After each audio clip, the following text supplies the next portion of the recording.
I lay frozen in a hospital bed, unable to move or speak, while my husband stood over me and told the doctors to turn off my life support. He said I was a burden. He said no one would miss me. He had no idea I was awake, listening to every word he whispered about how he wanted me gone. If my story reaches you, please like this video, subscribe, and tell me which city you're watching from. I need to know who out there is hearing my truth. I never imagined the day I would lie in a hospital bed, tubes running in and out of my body, listening to the man I once trusted with my entire life, quietly plotting the moment I was supposed to take my last breath. When I talk about it now, sitting on my porch wrapped in a soft blanket with the camera pointed at me, it almost feels like I am describing someone else's life, not mine. But every time I close my eyes, I can still hear his voice calm, steady, almost rehearsed, telling the doctors to let her go. He didn't know I was awake. He didn't know I heard every word. He didn't know the woman he thought was dying had already begun fighting for her life the moment she realized her biggest threat wasn't the accident, the illness, or the odds it was her own husband. Before that day, I believed our marriage wasn't perfect, but it was stable, predictable, safe. I believed I understood the man I slept beside for 12 years, his moods, his routines, the way he cleared his throat before lying, the way he rubbed his temples when hiding something. But nothing in those 12 years prepared me for the truth I would uncover inside that cold hospital room. The morning everything happened had begun like any other. I woke up on the floor after collapsing in our bathroom, my heart pounding, my vision blurred, a strange weight pressing down on my chest. I heard distant footsteps, then my husband Jerome's voice calling my name like he was annoyed, not worried. When he found me, he didn't run to me. He didn't touch me. He just stood there breathing hard through his nose like I had inconvenienced him. And then everything went dark. When I opened my eyes again, the world was muffled, foggy, like someone had wrapped my head in clouds. I saw ceiling lights passing over me, nurses rushing beside me, and the distinct panic that fills a hospital hallway. They kept asking, "Ma'am, can you hear me? Can you squeeze my hand?" But I couldn't move, couldn't speak, couldn't even blink on command. I was trapped somewhere between being alive and being a ghost in my own body, able to hear everything but unable to respond. They called it a temporary paralysis brought on by shock, trauma, or possibly a medical condition they hadn't diagnosed yet. I only knew one thing. I was not as unconscious as everyone thought, and that became both my curse and my salvation. Because being awake meant I could hear the doctors discuss my condition. I could hear the machines beeping steadily beside me. I could hear the nurses whispering about the severity of my collapse. But most importantly, I heard Jerome's footsteps approach my bed that evening, the heavy, deliberate steps he always made when he thought he was in control. At first, I thought he was coming to comfort me. I expected to hear his soft voice calling me baby, the way he used to when we were younger, when love still lived between us. But instead, he spoke to the doctor in a tone so calm it made my skin crawl. "So, how bad is it really?" he asked. His voice had no tremble, no break, no sign of fear. "She might recover, Mr. Walker," the doctor said, "but we don't know how long it will take. Her brain is active, but her body needs time to respond." There was a long silence. I could hear the faint clicking of Jerome's wedding ring against the railing of my bed, something he always did when thinking or lying. Then he said the words that still echo inside me, long after the bruises healed. "If she doesn't wake up soon, maybe it's kinder to let her go." My heart stopped, not physically, but emotionally. Spiritually, I would rather he had screamed at me. I would rather he had admitted an affair, confessed a secret, told me he didn't love me anymore. Anything but that. The doctor sounded startled. "Sir, your wife is stable. She is young. Her chances of recovering are high." "And how long would that take?" Jerome asked sharply. "Weeks? Months? Years?" "There's no exact timeline. I have a life," he interrupted. "And she wouldn't want to live like this." My body couldn't move, but inside I was screaming. How did he know what I wanted? How did he dare speak for me? How could the man who once held me through panic attacks and whispered that I mattered more than anything now speak about my death like it was a business decision? The doctor tried again. "Mr. Walker, your wife's brain activity is strong. She can likely hear us." Jerome laughed, a low, cold laugh I had never heard before. "Trust me, if she could hear me, she'd be fighting to wake up. She hasn't moved once. She's gone." And right then, for the first time in my life, I truly felt fear not of dying, but of the man who wanted me dead. The doctor hesitated, then stepped out to check on another patient. I heard the door close. Jerome leaned over my bed. I could feel the warmth of his breath on my cheek. "You should have stayed quiet," he whispered. "You always pushed too far. And now, everything can finally go the way it should have gone a long time ago." I felt tears slip from the corners of my eyes, the only part of me that could respond. When he saw them, he froze. Then he whispered, "No, you can't." But he didn't call the nurse. He didn't speak my name. He didn't apologize. He ran. And in that moment, I knew the truth. I wasn't dying by accident. I was surviving on purpose. When the tears slipped down the sides of my face and Jerome realized I was not the vegetable he was hoping for, a spark of pure panic flickered in his eyes before he ran out of the room. I couldn't follow him, couldn't scream his name, couldn't even turn my head toward the doorway he'd vanished through, but inside me something woke up, a fire I hadn't felt in years, the kind of fire that made you fight even when your body refused to move. Lying there with machines breathing for me, I replayed every moment of our marriage in my mind. Every sign I had ignored, every strange detail that didn't seem dangerous at the time, but now felt like puzzle pieces snapping into place. I remembered the way he had stopped sleeping beside me months ago, choosing the couch without explanation. I remembered how he kept his phone face down, always locked, always silent. How he suddenly became so busy, leaving early and coming home late.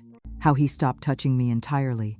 Not even a kiss on the cheek, not even a hand on my back when I cried from stress.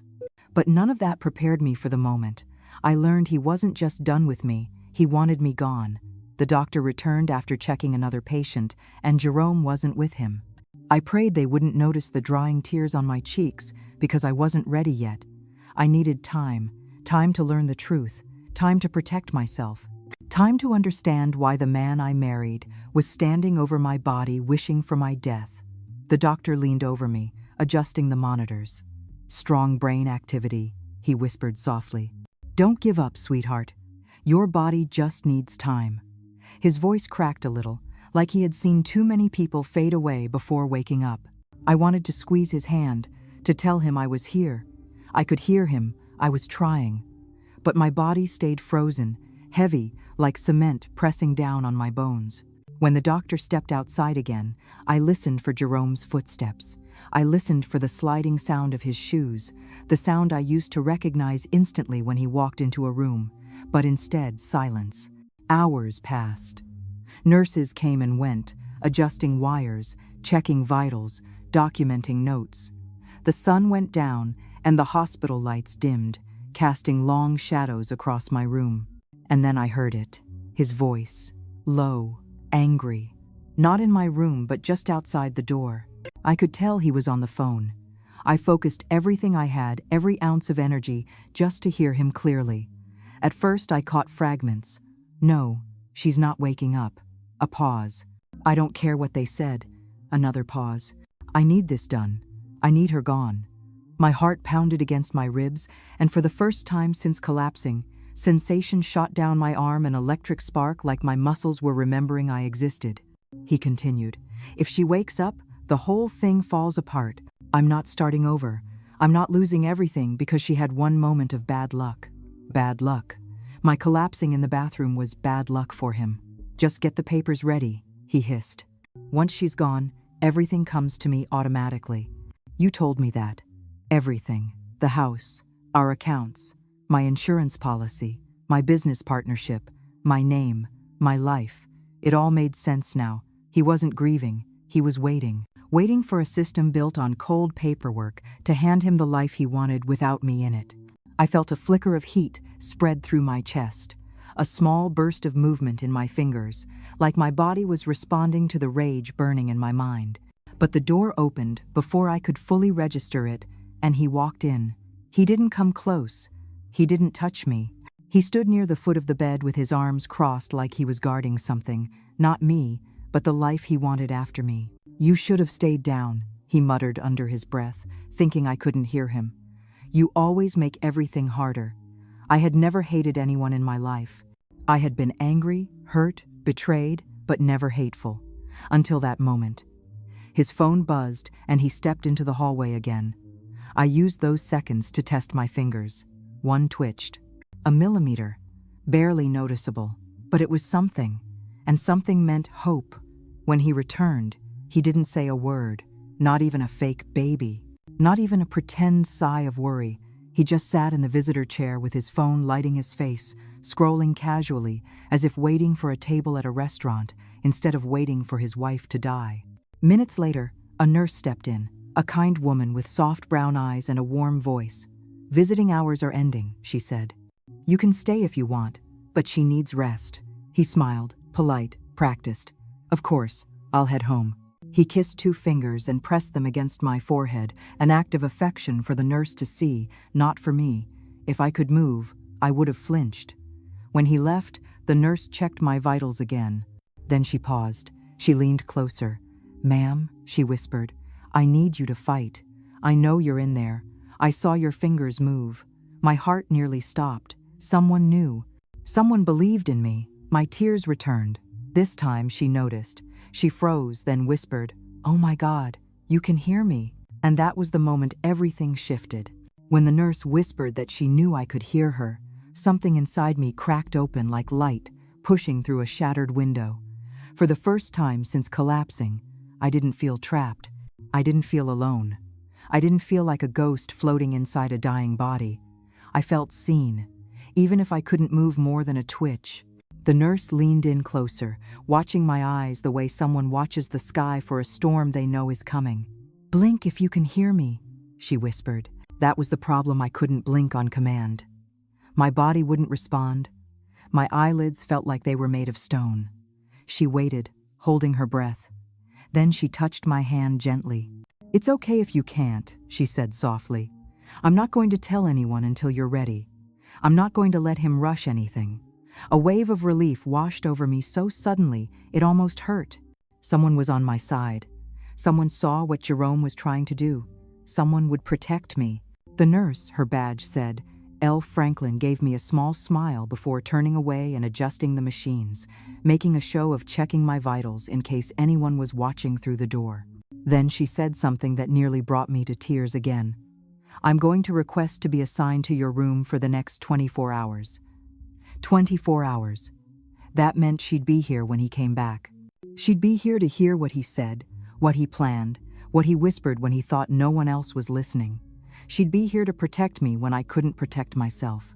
After she left the room, I listened for Jerome's footsteps again, but the hallway remained quiet.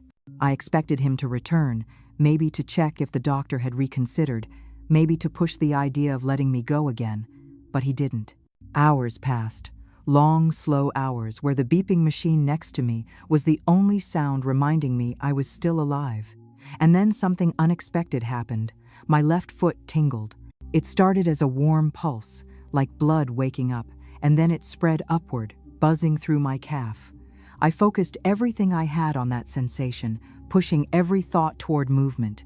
Move, move, move. For a second, just a second, the muscles in my ankle twitched. That's when I knew the truth.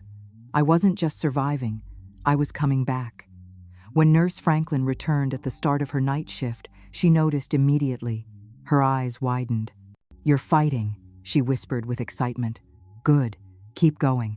She closed the blinds and checked the hallway before lowering her voice again. "I don't know what your husband is planning, but it isn't love. I heard the way he talked to the doctor. And I saw the way he looked at your chart, like he was reading instructions for something expensive he wanted to return." A dry sadness tightened in my chest. I had loved Jerome, not blindly, not foolishly, but deeply. Enough to believe in us even when things were falling apart. Enough to forgive him when he grew distant, when he withdrew his affection, when he stopped trying. I never imagined the man I promised my life to would stand beside my hospital bed and try to take that life away. The nurse touched my hand again. If you can move even a little, we can use that. We can prove you're responsive. Once that's documented, he can't push for withdrawal of treatment. I wanted to cry with gratitude. She was giving me a chance. A real chance. Around midnight, the hallway grew quiet. Most visitors were gone. Doctors lowered their voices. Nurses pushed medication carts down the dimly lit corridor. And that's when Jerome returned. I recognized his footsteps instantly, the heavy, annoyed stride of a man who didn't want to be where he was. Nurse Franklin pulled the curtain slightly, hiding me from his initial view. He cleared his throat. "Is my wife stable?" His voice sounded different now, agitated, impatient, desperate. "She's holding on," the nurse replied carefully. "And we're seeing some promising signs." "Signs?" he repeated sharply. "What signs?" She didn't budge. "That's confidential until the morning evaluation." His jaw clenched so hard, I could hear the faint grind of his teeth through the curtain. "Look," he said low, leaning closer. "I need you to understand something. She wouldn't want this. She told me. She never wanted to be kept alive by machines. She'd rather go peacefully than suffer like this. A lie, a bold, disgusting lie." My heart hammered so violently the machine beside me beeped faster. Nurse Franklin noticed. "Her vitals just changed," she said loudly, stepping past the curtain so he could see the monitor. Jerome stiffened. He stepped toward the bed, staring at the rising numbers. Then he whispered, "Why now?" He leaned in close to my face. "If you can hear me," he hissed under his breath, "you're ruining everything." Rage flooded every nerve in my body, traveling all the way to my fingertips, and then one finger moved, just a small bend, barely visible, but it moved. The nurse gasped. Jerome froze. His eyes widened. What was that?" he whispered. "A response," Nurse Franklin said firmly. "We'll be documenting it." He stepped back like he'd been slapped. No, she can't. She can't be waking up." The nurse folded her arms. "Looks like she is." Jerome's voice cracked, the calmness gone, replaced by something frantic and ugly. "You don't understand. If she wakes up—" He stopped himself, but it was too late. The nurse frowned. "If she wakes up, what?" He didn't answer. He turned and left, slamming the door so hard the wall shook. The nurse came back to my side, her hands trembling slightly. "Whatever he's afraid of," she whispered, "you waking up is the worst thing that could happen to him. And that means it's the best thing for you." My finger twitched again. Stronger this time. The war had begun, and I was winning. The moment Jerome stormed out of the room, something inside me shifted. It was the first time I had seen fear in his eyes, real fear, the kind that comes from knowing the truth is dangerously close to the surface. For a long time, lying in that bed, trapped inside my own mind, I had wondered why he wanted me gone so badly, why he stood so calmly over me, asking doctors to end my life, why he needed me erased with such urgency. But when he whispered that if I woke up, everything would fall apart, I realized there was more he was hiding, more than anger, more than resentment, more than the cold disconnection that had been growing between us for months. He wasn't just trying to get rid of me. He was terrified of me surviving, terrified of what I knew, terrified of what I could expose. Nurse Franklin stayed by my bed for several minutes after he left, checking my monitors, pretending to adjust the oxygen settings, but really just waiting for the tension in the room to settle. "He slipped," she murmured finally. "He said too much. We're getting close." If I could have spoken, I would have told her she had no idea just how close. Because what Jerome didn't know, what he couldn't have imagined, was that I had actually heard everything he had been hiding for months before the collapse. The late-night calls he thought I slept through. The money transfers he deleted from our banking app. The arguments he had with someone over the phone, whispering harshly, "She can't find out," and "Let me handle it." I hadn't understood it then. I just knew something was wrong. Now I understood everything. He wasn't scared because he loved me. He wasn't scared because he didn't want me to suffer. He was scared because the moment I woke up, his life would be over. Hours passed after that confrontation. The nurse dimmed the lights, closed the blinds, and whispered that she had alerted the neurologist to come early in the morning to document my responses officially. I held on to that hope with everything I had. If a neurologist witnessed movement, it would be logged, written, undeniable. Jerome couldn't argue against medical documentation. He couldn't push for letting her go once the chart said I was responsive. I wasn't out of danger, not by a long shot, but for the first time, the finish line didn't feel impossible. Around 4 in the morning, while the hospital hallways were silent and the world felt suspended, I heard a noise outside my room. Not footsteps, not a nurse pushing a cart, something softer, something slower, someone trying not to be noticed. My heart rate spiked instantly. The monitor beeped faster, and Nurse Franklin, who had been resting in the chair beside me, snapped awake. She stood and peered through the gap in the curtain. Her entire posture changed, shoulders tightening, jaw clenching. She leaned down fast. "He's back," she whispered. A cold wave washed over me. Jerome. What was he doing here at 4 a.m.? The nurse didn't wait to find out. She stepped outside the room, closing the curtain behind her but leaving the door open just enough for me to hear. "Mr. Grant," she said, calm but sharp, "visiting hours are over. You'll need to come back in the morning." His voice came out low, slippery. "I want to see my wife." "You can't," she replied firmly, "and you know that." A long silence followed. I could picture him, standing in the doorway, jaw tight, eyes narrowed the way he got when he didn't get his way. Then he spoke. "She wouldn't want this. You're keeping her alive for no reason." "That's not your decision anymore," the nurse said. "Not after the changes we saw," he scoffed. "There were no changes." She didn't back down. "There were, and the neurologist will confirm it in a few hours." The silence that followed was different, frantic in a way he couldn't hide. Then he stepped closer. His voice dropped to a chilling whisper. "If she wakes up, she'll ruin everything." "What exactly are you worried she'll say?" the nurse asked. His answer was a breath, barely audible, but sharp enough to stab straight through me. "Everything." The nurse shut the door on him before he could say another word. When she came back to my side, her face was pale. "He's dangerous," she whispered. "We need to keep you safe until morning." Her words hit me harder than I expected. Dangerous. I had married a dangerous man, slept next to him, ate breakfast with him, planned a future with him. And now that man was pacing outside my hospital room, desperate to stop me from waking up. The nurse stayed awake for the rest of the night, sitting in the chair with her arms crossed, eyes fixed on the door like a guard. Every time a noise echoed in the hallway, she tensed. And I lay there, trapped in my body but fully awake in my fear, the minutes crawling like insects across my skin. Just before sunrise, the neurologist arrived. Dr. Reyes, a calm, serious woman, with a voice like steel, wrapped in velvet. "I hear you've been responding," she said gently as she approached me.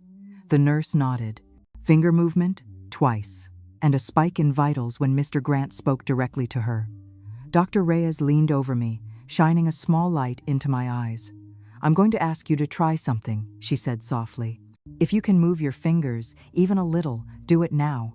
I gathered every last ounce of strength, every bit of terror, every scrap of hope, and pushed it all into my right hand. "Move, please move." And then my index finger lifted. Only a millimeter, but enough. The nurse gasped. Dr. Reyes stepped back, stunned. "Document it," she said immediately. "Right now." The nurse rushed to enter it into my chart. My entire body felt like it was trembling inside itself, buzzing with adrenaline I couldn't physically release. "We'll be informing the ethics board," the doctor said.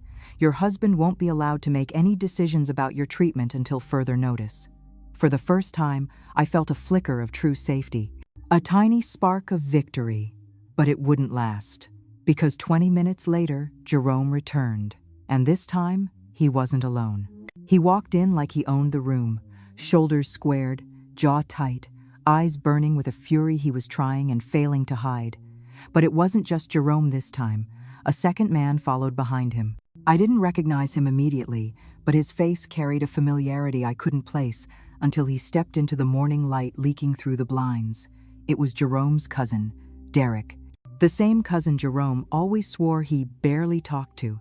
The same cousin who had once asked Jerome for money to fix a situation Jerome refused to explain to me, no matter how many times I asked. The air in the room thickened with their presence. Nurse Franklin moved instantly, stepping between my bed and the two men like she'd been trained for this exact moment. "You're not allowed in here," she said bluntly. The neurologist already informed the board. "You're no longer the medical proxy." Jerome laughed, a sharp, cold sound that made my skin crawl. "You think a signature on a clipboard changes anything? She's my wife. I decide what happens to her." Derek closed the door behind them, and my heart rate spiked so hard the monitor alarm beeped. Dr. Reyes had just stepped out to make calls regarding my updated status. I needed her back in the room more than I needed air. "Turn that thing off," Jerome snapped, pointing at the alarm. "You're scaring her," the nurse said, refusing to touch the machine. "Good," he growled. "She should be scared." Derek finally spoke, his voice low and coarse. "Just hurry up, man. We don't have a lot of time." My blood ran cold. Time for what? What were they here to do? Jerome stepped closer to the bed, and even though my body couldn't move, I felt myself shrinking inward, retreating as far as my trapped consciousness could go. His voice dropped to a whisper meant only for me.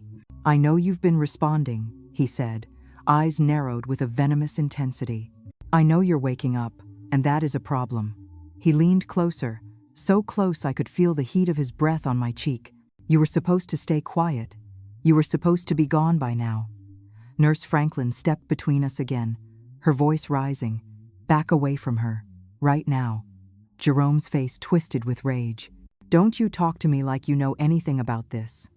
"I know enough," she snapped. "I heard what you told the doctor yesterday, and I saw the way she responded when you came in. She's conscious. She's aware." Derek scoffed behind him. "Which is exactly why we're here." My heart hammered so violently I thought it might burst. This was it. They weren't here to threaten me. They were here to finish what Jerome started. "You need to leave," the nurse said, reaching for the emergency call button behind the bed. But Derek moved faster. He stepped forward and grabbed her wrist before she could press it. "Let go of me," she demanded, but he tightened his grip. "No," Jerome said, smiling a thin, chilling smile. "She's going to step out for a moment while we handle this." My pulse skyrocketed. The alarm blared again. Footsteps echoed outside the room. Jerome cursed under his breath and shoved Derek toward the bathroom. "Get her in there, lock the door, and keep her quiet." The nurse fought back, elbowing Derek hard in the ribs, managing to break free long enough to reach the hallway. "Help!" she shouted, but Derek yanked her back inside before anyone could see. Tears flooded my eyes. My vision blurred with terror. They dragged her toward the bathroom again, but this time she kicked the door frame, bracing her body against it. "If you touch her," she hissed, "the police will know. They already know something is wrong." Jerome's expression flickered fear, then anger, then cold decision. He wasn't backing down. "They'll know nothing," he spat. "Not if she never wakes up." That was when the door swung open. Dr. Reyes stepped in, followed by two security officers. Jerome and Derek froze. The nurse broke free, stumbling into the doctor's arms. The room erupted into shouts, orders, heavy footsteps. Security lunged toward Jerome and Derek as both men tried to bolt in different directions. Derek shoved one officer into the wall, but the second officer tackled him down.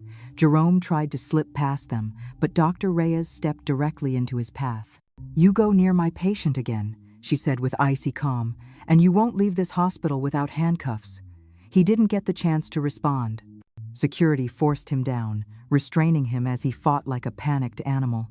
"You don't understand," he shouted. "She can't wake up. You don't know what she'll say. She's lying. She's lying even now." His words spiraled into desperate, incoherent rambling, and in that moment, the truth about Jerome became horrifyingly clear. He wasn't just dangerous, he was unraveling. They dragged him and Derek out of the room, still shouting, still claiming innocence, still insisting I was trying to ruin his life. As soon as the door shut behind them, the room collapsed into silence. Nurse Franklin slumped into a chair, shaking.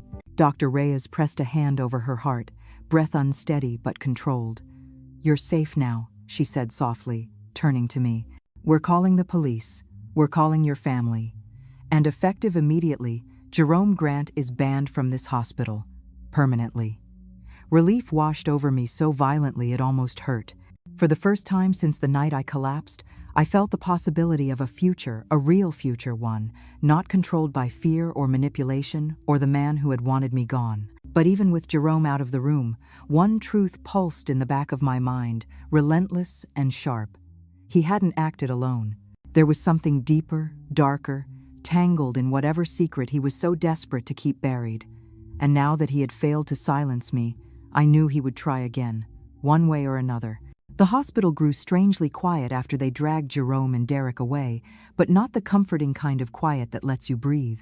It was the kind that settles in right before a storm, when even the air feels like it's listening. Nurse Franklin sat beside me for almost an hour without saying much, just watching the doorway like she expected someone else to burst through at any second. Dr. Reyes made calls, her voice firm and clipped, talking to administrators, legal staff, the police. Every so often, she glanced at me with a mixture of worry and determination, like she was calculating the next 10 steps needed to keep me alive. I lay there, unable to move, unable to speak, but my mind was racing so fast it felt like I was vibrating inside my own skin. Jerome had said something that wouldn't leave my head, something that repeated itself over and over like a scratched record. You don't know what she'll say. What exactly was he so terrified I would reveal? What truth was he willing to kill me to protect? The neurologist returned to my bedside, her voice softer now. The police are on their way to take statements, she said. They'll want to talk to the nurse, to security, and once they understand your communication ability, they'll likely ask you questions too. But don't worry, you won't do it alone. Her words should have calmed me, but instead they stirred a deeper panic. If Jerome had already resorted to sneaking in at 4 a.m., dragging accomplices with him, how desperate would he become once the police got involved? The nurse must have read the fear in my eyes because she leaned closer. They can't get to you anymore, she whispered. Security has stationed guards at every end of this floor. But it wasn't them getting to me that I feared most, it was the unknown, the unanswered questions. The pieces of a puzzle I hadn't even realized existed until Jerome's mask began to crack. What exactly was he hiding, and who else was involved? When the police finally arrived, a detective and a uniformed officer, everything became clinical, procedural. They took statements from Nurse Franklin, reviewed the security footage, documented the attempted forced entry, and recorded every detail of what Jerome and Derek had said and done. But when the detective approached my bed, my heart thrummed painfully. He introduced himself as Detective Hartley, a tall man with tired eyes that hinted he'd seen too many cases like this. I understand you're able to respond to simple questions, he said gently. 1 blink for yes, 2 for no. I blinked once. Good, he said. We'll keep this simple for now. He paused. Has your husband ever hurt you before this? I blinked once. Has he ever threatened you verbally? Once. Were you aware of any affair or financial issue that might explain his behavior? Once. His eyes narrowed. Did he ever talk to you about debts or people he owed money to? Once. The detective exchanged a look with the officer beside him, something grim, something confirming. Did he ever mention Derek being involved? Another blink. Detective Hartley exhaled slowly. We suspected as much. He stepped closer, lowering his voice. Your husband and Derek have been under investigation for months. Illegal loans, money laundering, extortion. We didn't have enough evidence to make an arrest, but we knew something was brewing. We just didn't know it went as far as attempted murder. Attempted murder. Hearing it from a police detective, from an outside voice, solidified the horror in a way nothing else had. I blinked once, tears burning the corners of my eyes. We believe, he continued, that Jerome saw you as a liability. Maybe you were beginning to ask questions. Maybe he assumed you knew something. Whatever the reason, he thought you waking up could expose him. My mind raced. The late-night phone calls, the hidden bank transfers, the arguments he thought I slept through, the suddenly locked drawer in his office. He had been slipping long before the night I collapsed. Detective Hartley hesitated before his next question. Do you know why Derek was here today? I blinked twice. No. We think they planned to tamper with your equipment, he said softly. Something that could be passed off as a medical malfunction. My heart rate spiked so hard the monitor protested again. The thought of Jerome standing over me with the intention to kill me quietly, without anyone knowing, made bile rise in my throat. The detective placed a reassuring hand on the foot of my bed. "He won't get the chance again. You have my word." When he and the officer stepped out of the room, Dr. Reyes returned, her expression tight with urgency. "We're moving you," she said. "Right now." The nurse began unplugging equipment, rolling monitors closer. My panic soared. Moving me felt dangerous. Moving me felt like becoming vulnerable all over again. But Dr. Reyes explained quickly, "We're transferring you to the neurological high-security ward. Limited access, restricted visitors, surveillance in every room, and police stationed outside your door." The only thought looping in my mind as they prepared the transfer was this: Jerome wasn't the only threat. If illegal money and dangerous people were involved, then what if someone else wanted me silent too? The transfer itself was a blur of ceiling lights, rolling wheels, beeping machines, and hushed voices. Every sound felt amplified, every shadow felt like a threat. By the time we reached the secure ward, my chest felt tight, as if the fear itself were trying to suffocate me. The new room looked less like a hospital room and more like a controlled environment, reinforced door, no blind corners, cameras angled toward every area. A uniformed officer stood by the door, nodding at the medical staff as they wheeled me in. Once they settled me into the new bed and reattached the monitors, Nurse Franklin took my hand, squeezing gently. "You're safe," she whispered, but her eyes held an unspoken truth. Safe, for now. Later that afternoon, as sunlight filtered faintly through the blinds, another visitor arrived unexpected and uninvited. Jerome's mother. A woman who had always been kind to me, always warm, always welcoming. But when she walked in, escorted by security and trembling, I knew she wasn't here to comfort me. She was here because she knew. She approached my bedside slowly, tears slipping down her cheeks. "I'm so sorry," she whispered. "I didn't know how far he'd gone. I didn't know he would try to." Her voice broke. I wanted to scream, to ask why she hadn't warned me, why no one had told me the kind of darkness Jerome was involved in. She wiped her eyes and leaned closer. "He came to me last week," she confessed. "He asked me to sign papers saying you didn't want life support if anything happened. He said it was just planning ahead. But the way he talked," she shook her head, "I should have known something was wrong." Pain radiated through me, deeper than anything physical.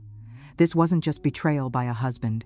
It was a betrayal rooted in layers of secrets, lies, and silence.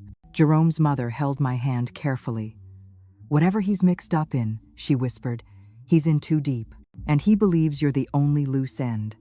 My entire body felt cold, too deep, a loose end. So Jerome's terror wasn't about our marriage. It wasn't about love. It was about survival, his survival. And he had convinced himself that for him to survive, I needed to die. But he had failed, twice. And people who fail twice don't give up easily. They get desperate. And desperation is far more dangerous than intent. As evening fell and the ward lights dimmed, I realized something chilling. Jerome may have been physically removed from the hospital. He may have been detained. But the shadows of his crimes, the people he worked with, the secrets he guarded, the consequences he feared were still very real. And they weren't going to disappear just because he was gone. I wasn't safe yet, not even close. And the deeper the police dug, the more dangerous this was going to become. Because for the first time, I understood the full truth. Jerome hadn't just tried to silence me. He had tried to erase the only witness left who could expose everything. And now that I had woken up, every single person connected to his secrets would know I wasn't supposed to survive. Night settled over the high-security ward like a heavy blanket, thick and suffocating. Even though the new room was brighter and monitored from every angle, darkness still found its way in, crawling through the corners of my mind. I could hear faint footsteps in the hallway, the rhythmic beeping of machines, the low murmur of nurses exchanging quiet updates. Everything felt distant, as if the world existed behind a thin wall of glass that I couldn't break through. But the worst part wasn't the darkness or the silence. The worst part was waiting. Waiting for the next shoe to drop. Waiting for Jerome's next move. Waiting for whatever consequences his secrets had unleashed. Dr. Reyes and Nurse Franklin both checked on me often, reassuring me that I was safe, monitored, protected.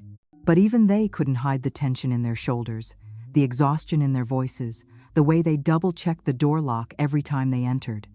They were scared too, not of Jerome as a man, but of the unknown behind him.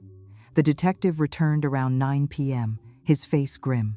He pulled up a chair, sat beside my bed, and lowered his voice. "We've detained Jerome and Derek for now," he said. "But the situation is more complicated than we thought." My chest tightened. Complicated meant dangerous. Complicated meant there were more pieces on the board than just Jerome. "We searched his phone," the detective continued.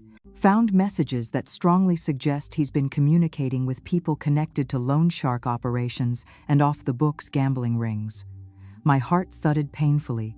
I had suspected gambling, but not like this. Not organized, illegal, violent. "He owed a significant amount of money," the detective said, watching my eyes closely. "And the people he owed aren't the type to forgive or negotiate. They collect, one way or another." Cold dread seeped into my veins. Jerome hadn't stopped loving me. Jerome hadn't snapped. Jerome had been drowning in debts and dragging me toward the bottom with him. "We believe," the detective went on, "that he may have used your credit, your accounts, maybe even your identity, to try to bail himself out." My pulse raced. That locked office drawer, the new accounts I never understood, the unexplained withdrawals. The credit card charge, he told me, was a bank error.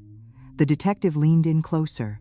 "If you had woken up unexpectedly, you could have exposed everything.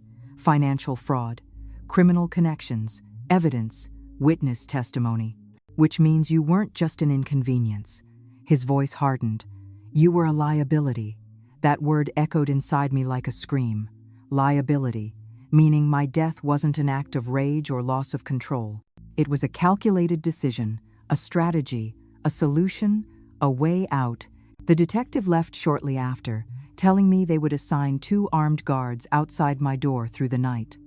Nurse Franklin promised to stay on the same floor until her shift ended at dawn. But even with guards, even with cameras, I couldn't shake the feeling that danger wasn't just outside the hospital. It was coming from above, below, around anywhere Jerome's secrets had spilled.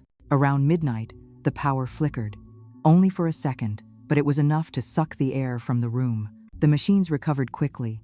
The cameras blinked back to life. The officer at the door didn't even move. But I saw the nurse's face tighten, saw her hand instinctively go to the emergency phone, ready to dial.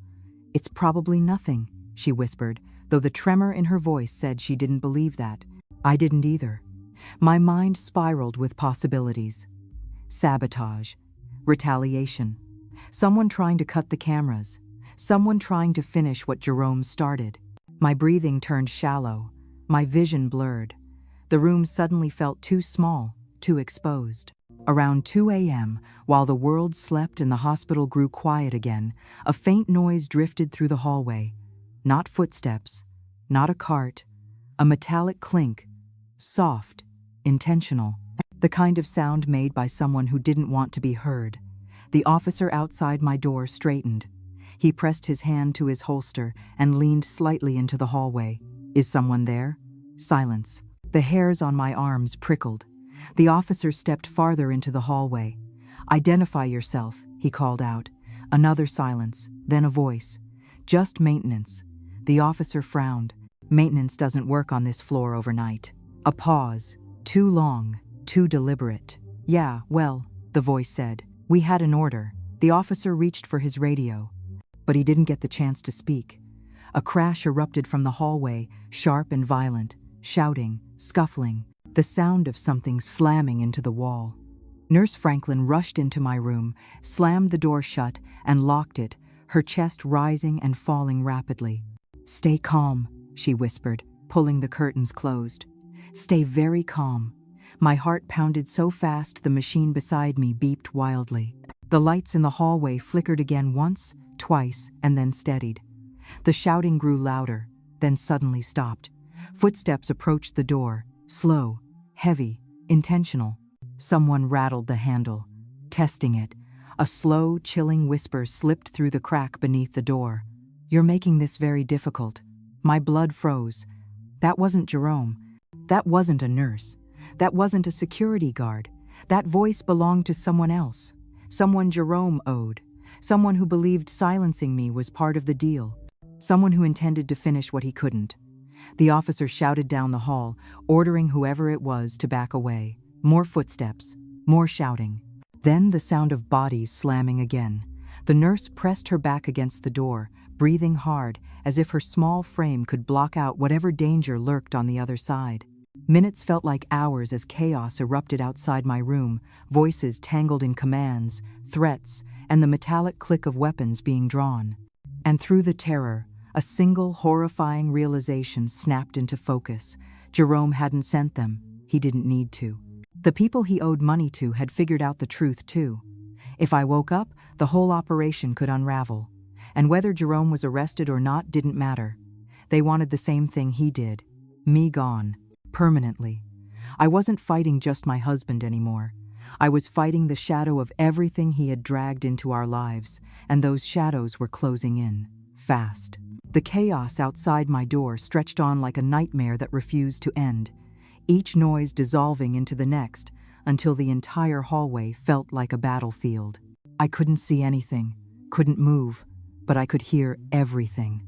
The shouting, the crashing, the heavy thud of bodies hitting walls, footsteps pounding, radios crackling with urgency.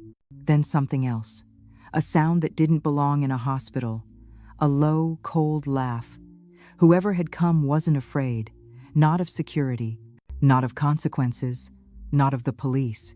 They were here for one purpose, and they were willing to walk through anyone to get to me. Nurse Franklin's breathing grew ragged as she pressed her back into the door, both hands gripping the lock as if the metal beneath her palms was the only thing keeping death from entering the room. I could see her silhouette trembling in the dim light, but her voice stayed steady as she whispered, "Just hold on. Reinforcements are coming." That sentence should have comforted me, but instead it hollowed out my chest. Hold on. Hold on to what? The doorframe rattled violently as someone slammed into it from the other side. The impact echoed through the room, sending shockwaves through my bones. My heart monitor spiked so fast, the alarm let out a shrill warning. "Back away from the door," a guard yelled, his voice taut with strain. "This area is under police jurisdiction." Another slam. Another rattling strike. Another reminder that whoever wanted me dead didn't care whose jurisdiction they were in. They were operating on different rules. Rules written in desperation and violence. For a moment, the noises ceased, replaced only by the distant hum of hospital equipment.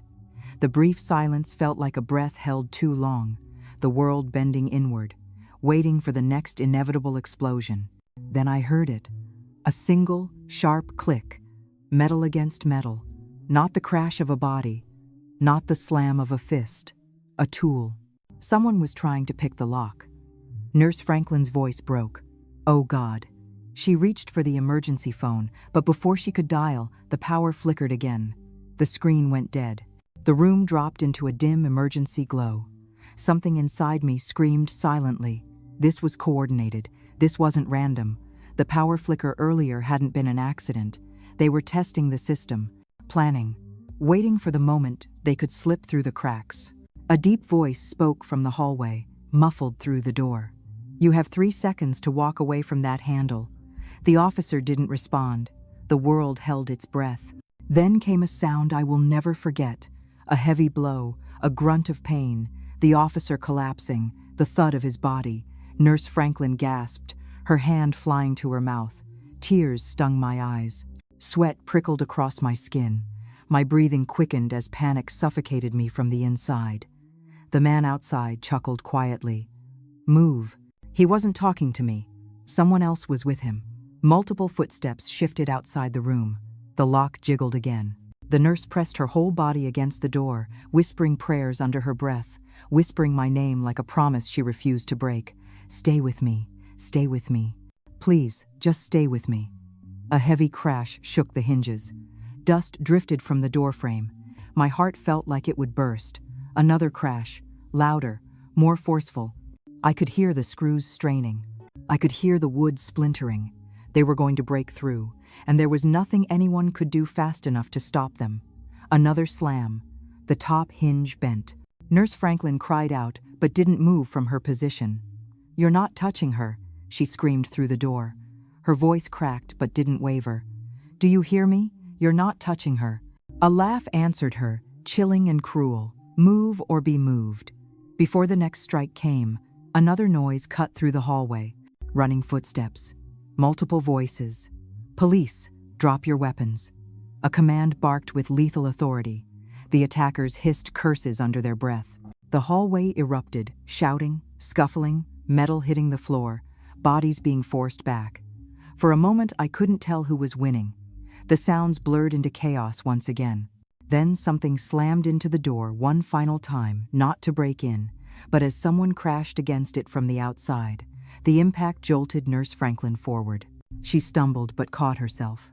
More shouting, more commands. A gunshot cracked through the hallway. I couldn't breathe. I couldn't think. I prayed I couldn't feel pain if that door opened. Then silence. Heavy, suffocating silence. The door handle turned slowly. My soul nearly left my body. Nurse Franklin backed away, tears streaking her cheeks. The door opened. A police officer stepped inside, his vest marked, his gun lowered, his voice firm but calm. "You're safe. They're in custody." My entire body melted with relief. Relief so strong I'd have fallen to the floor if my body still obeyed me. The officers signaled for medical staff and for Dr. Reyes. They rushed in. "Are you injured?" she asked the nurse. She shook her head. "Just shaken." Then Dr. Reyes looked at me. Her hand rested on my arm. "It's over," she breathed. But the look in her eyes betrayed her words. It wasn't over, not even close. Because when the detective returned to the doorway a moment later, his face carried a warning, a new truth, a darker truth. "We caught 2 of them," he said. "But one escaped." A tremor rolled through me. One escaped, meaning someone out there still had Jerome's secrets. Someone who knew I was awake, and someone who wouldn't stop until I couldn't speak again. Ever. The moment Detective Hartley said one of them had escaped, a cold heaviness settled over the room, thicker and darker than anything I had felt before. It wasn't just fear, it was certainty. Certainty that the nightmare wasn't finished, that Jerome's world of debt and danger still had its claws wrapped around my throat. Nurse Franklin stepped closer to my bed, her hand tightening around the railing the way someone clutches a lifeline. "Where did he go?" she whispered, her voice barely holding together. The detective shook his head. "We're searching the hospital and surrounding streets. We've locked down every exit, but he slipped out during the confrontation." Slipped out, like he had rehearsed it, like he knew the layout, like he knew exactly how to disappear the moment things went wrong. My pulse quickened, and the monitor screeched again. Detective Hartley looked at me with a mix of sympathy and urgency. "Listen," he said gently, "the man who escaped isn't just some hired muscle. He's someone Jerome worked with directly, someone who stands to lose a lot if you testify. He's desperate, which makes him unpredictable. Unpredictable, dangerous, motivated, and free." He leaned closer. "We're assigning a full protection detail to you. No one gets in or out without approval. We're also transferring you again somewhere more secure than this ward." Nurse Franklin stiffened. "Where?" "A federal medical facility," the detective answered. "Not public, not accessible. No one will know she's there except authorized law enforcement." My heart raced even faster. Moving again. Another unknown. Another chance for something to go wrong. But staying here was worse. Staying here meant that the one man who slipped away could come back at any moment, armed with the knowledge that I was alive, conscious, and able to bring everything crashing down. While the detective talked logistics, my mind drifted somewhere else, somewhere I didn't want to go but couldn't avoid. Jerome. He had tried to kill me himself, tried to suffocate me under the guise of mercy, tried to sabotage my care, tried to break into my room at night. And still, even with all that, there were people outside this hospital who were more dangerous than he was. People who had nothing to lose by finishing what he started. People who believed I was the last thread connecting them to prison. The detective excused himself to coordinate the transfer. The officer outside my door remained posted, stiff and alert. The hallway outside went eerily quiet again, too quiet. I couldn't shake the feeling that the silence wasn't peace, it was planning. Something else was coming, something worse. Nurse Franklin reached for my hand gently. "You're going to make it through this," she said, her voice shaking with conviction she didn't fully believe. "I promise." I wanted to believe her. I wanted to absorb her confidence. But every time I blinked, all I could see was the shadow of the man who had gotten away. The thought of him moving freely somewhere inside the hospital's maze of hallways made my stomach twist. What if he had a weapon? What if he found an unlocked door? What if he didn't need to come into my room? What if he sabotaged something from the outside? Every possibility felt sharper than the last. Around dawn, the hospital staff began prepping me for the transfer. Security lined the hallways. Additional police waited near the elevators. Dr. Reyes briefed the transport team while keeping one eye on the door. Every voice in the room carried tension. Every movement felt rushed, urgent. I was strapped to a mobile bed, monitors secured, IVs stabilized, emergency equipment attached. The detective returned, nodding tightly. "We're moving now," he said. "We can't risk waiting any longer." They rolled me out of the room. My heart thudded painfully as the familiar hallway came into view, fresh cracks on the walls from the fight the night before, blood smeared faintly where the officer had fallen. A grim reminder of how close they had come. The officer leading the team spoke into his radio. "Team A ready, proceeding to elevator 1. A voice replied through the static. "Copy, elevator secured." As we turned the corner, the elevator doors opened. 2 officers stepped out, signaling all clear. They pushed me inside, along with Nurse Franklin and 2 security guards. The detective stayed behind to coordinate the second team. The doors slid shut. The elevator began to descend. Slowly, too slowly. Halfway down, the elevator jolted violently. A sudden, harsh, mechanical hiccup. The lights flickered. My heart nearly stopped beating. The guards instantly gripped their weapons. The nurse grabbed the railing, fear flashing in her eyes. "What was that?" she whispered. The officer hit the emergency intercom. "Elevator 1 to control. We had a stall. Report status. Static. No response. Control, respond," he said louder, tension edging into his voice. More static. Then, faintly, a voice crackled through unfamiliar. Not the elevator operator. "Going down," the voice hissed, low and menacing. The nurse's face drained of color. The guards drew their weapons. The officer cursed under his breath. That voice, that tone, that eerie confidence. It wasn't Jerome. It was the one who had escaped. He wasn't in the elevator. He was in the system. The man had hacked the controls. Or worse, someone inside had helped him. A loud metallic groan echoed above us. Something was happening on the elevator roof. Something deliberate, heavy, slow. A thud, another thud, closer, methodical. The sound of someone trying to pry open the emergency hatch. My heart slammed against my ribs. The nurse whispered, "No, no." The guards positioned themselves beneath the hatch, guns drawn, shouting warnings. The metal above us bent inward. Whoever was up there wasn't stopping. He was coming in. He was coming for me. Suddenly, the elevator dropped a full foot. The nurse screamed. One guard grabbed the railing to keep his balance. The lights flashed erratically. Then everything stopped. Silence, dead stillness, no hum, no flicker, no oxygen through the vents. The system was cut. He had disabled the elevator, trapped us between floors, and now he had all the time in the world to break in. I wasn't just a witness anymore. I was prey, and he was right above me, tearing his way in. The metal above us buckled again, louder this time, like someone was peeling the roof open with their bare hands, and every sound sliced straight into my spine. The 2 guards braced themselves beneath the hatch, guns raised, shouting for whoever was up there to stop, but he didn't stop, he didn't hesitate, he didn't even flinch. It was like he knew exactly how much time he had before backup realized the elevator was offline. Nurse Franklin gripped the side of my stretcher so tight her knuckles went white. I could hear her breathing, shallow and panicked, but she didn't scream, maybe because she knew screaming wouldn't change the fact that we were trapped in a steel box suspended between floors with a killer who had nothing to lose. A sharp clang rang out as a corner of the hatch tore upward. A sliver of darkness appeared above us. Then fingers curled over the edge, long, rough, calloused fingers pulling hard, widening the gap. One guard fired a warning shot upward. The bullet ricocheted against metal, sparks raining down. The man above didn't even grunt. Another heavy bang. Another inch of the hatch peeled away. The elevator shook again, followed by a whining vibration that made the walls feel alive. The control panel beside the guard flickered from red to black. Dead. Whoever this man was, he knew the building's systems better than anyone expected. Another guard slammed the emergency radio. Elevator 1 compromised. Repeat, compromised. Armed assailant on roof requesting immediate support. The radio crackled and spat out half a response before cutting to static, like someone severed the connection.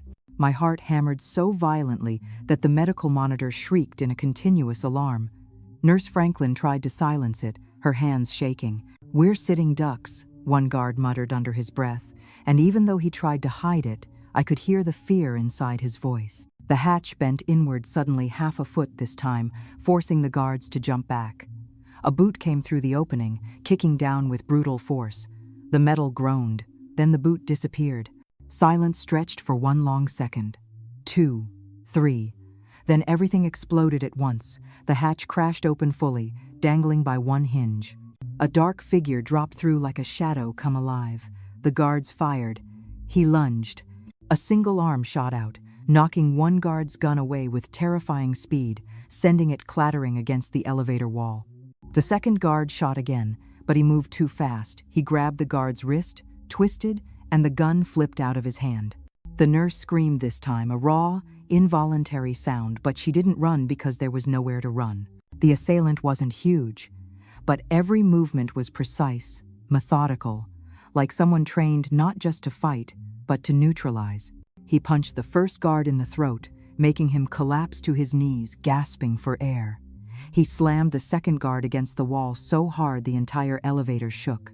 The man then crouched low, as if assessing everyone in the elevator, searching for me. And when his gaze found the stretcher, when his eyes locked on mine, his expression didn't change. No rage, no hesitation, no humanity, just intent, cold, clinical intent. "You're the one they want quiet," he said, his voice low and calm, and the sound made bile rise in my throat. He stepped toward me. Nurse Franklin threw herself in front of the stretcher without thinking, shouting for him to stay back. He didn't even look at her. One shove sent her stumbling sideways, crashing against the wall. I tried to scream, tried to call for help, but the panic seized my voice, and the oxygen cannula tugged painfully as I twisted. The remaining guard lunged at the attacker from behind, but the man moved so quickly he was almost a blur. He spun, drove an elbow straight into the guard's jaw, grabbed his radio, and smashed it on the floor. Then he turned back to me, breathing evenly, as if the fight hadn't even raised his pulse. The elevator creaked again, the cables groaning.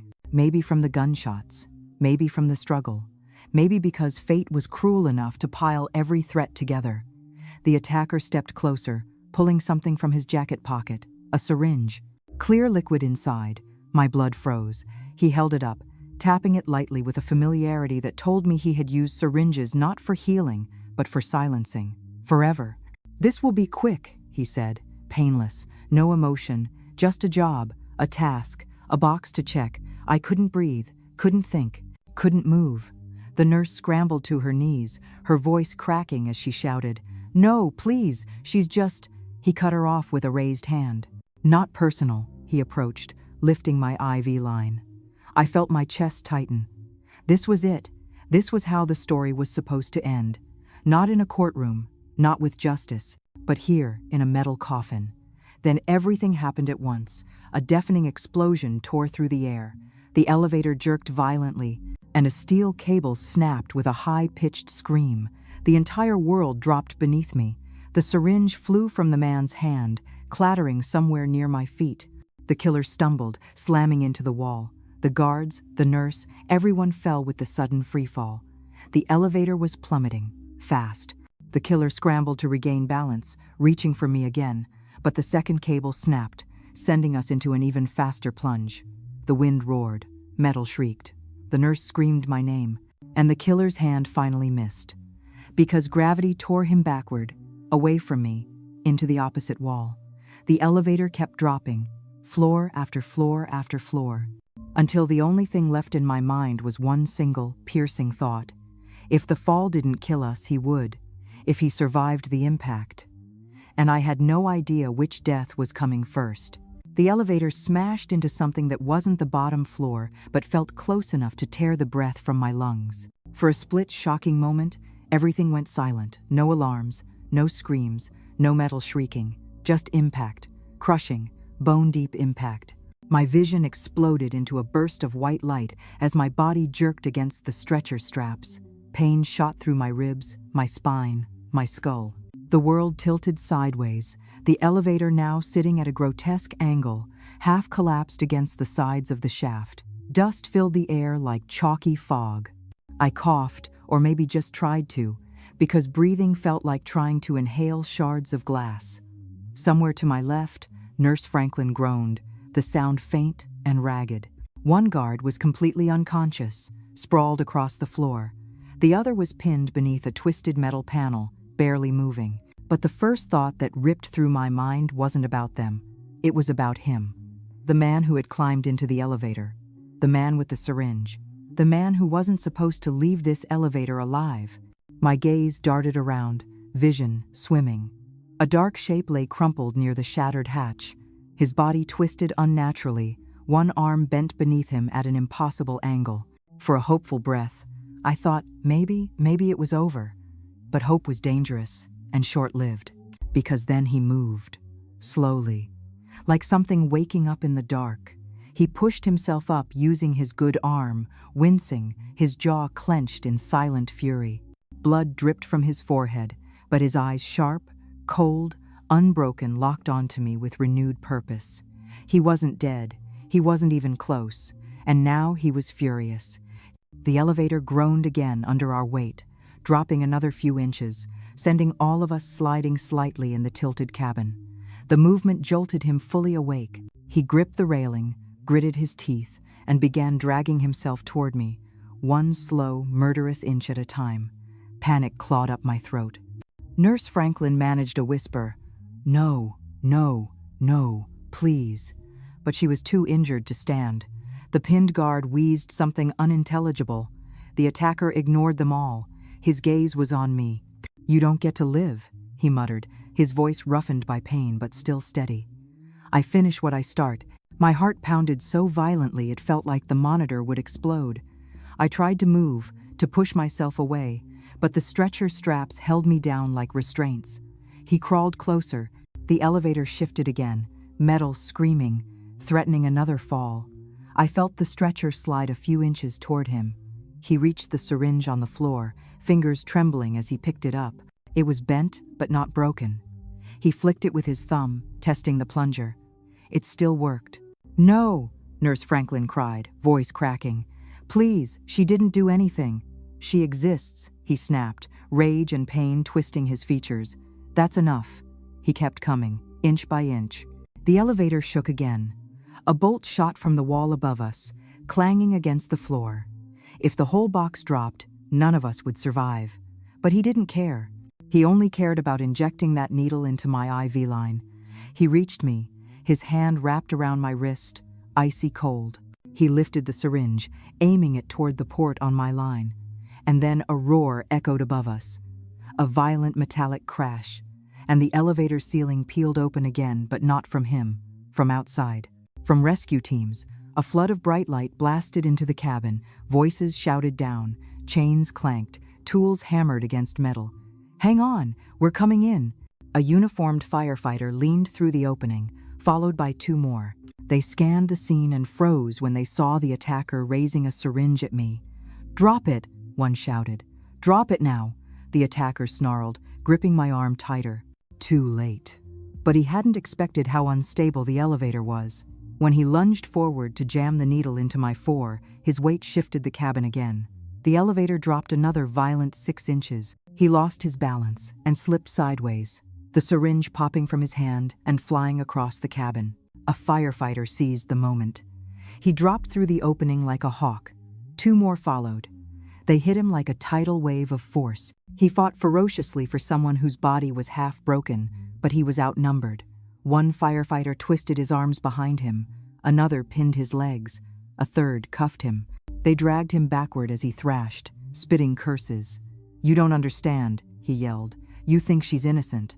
A firefighter shoved him upward through the hatch. "Save it for your lawyer," he growled. The moment the attacker was gone, something inside me finally unclenched. My lungs collapsed into a sob I couldn't swallow. Nurse Franklin rushed toward me as the firefighters cut open the stretcher straps. "You're okay," she repeated over and over, tears streaking her dusty face. "You're okay. You're okay." But I wasn't okay. Not even close. The guard pinned under the panel was pulled free next. The unconscious one was lifted onto a rescue stretcher. The cabin groaned again, and the firefighters worked faster. "We need to get her out now," one shouted.